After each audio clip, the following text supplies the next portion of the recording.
We've started looking at potatoes a bit different the last 2 or 3 years. You got a symbiotic relationship between the animal and the plant and the earth and us humans, and we make a living out of that circle. They're all interlinked. One feeds off the other. We think that we got a good potato here that's taking less inputs than most, and we can back up our product.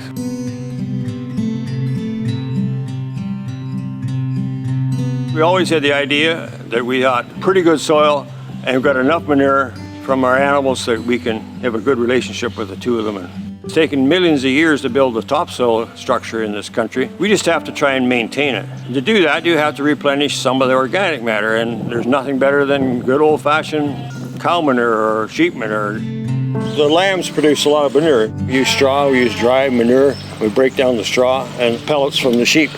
So it does a good job on the potatoes. You pretty well grow most of your nutrients from the single application of manure.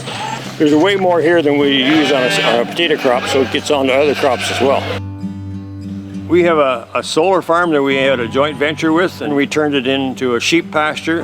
The sheep here in the wintertime produce manure in their storage, and then that manure from the solar sheep operation goes on the potato farm, because sheep manure and potatoes go well together.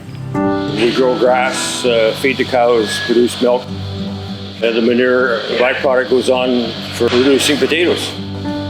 It is a liquid manure operation on a sand bedding. Sand absorbs the nutrients and it's applied back onto the soil.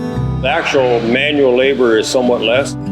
We got a little heavier soils. It takes us less nutrients and less water to grow an acre of potatoes.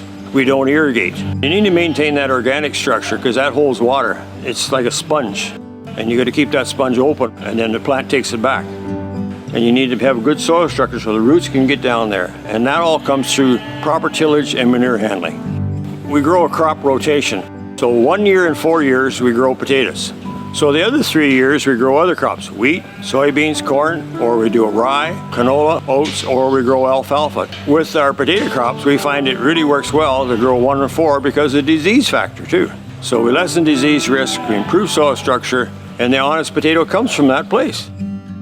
My way of telling that I got biodiversity and good insect structure, you take your shoes off and walk on it, you can feel good soil. And you see wormholes and no-till and min-till and lots of manure application in there and a rotation in your crops. You see that. This is a pretty good potato here.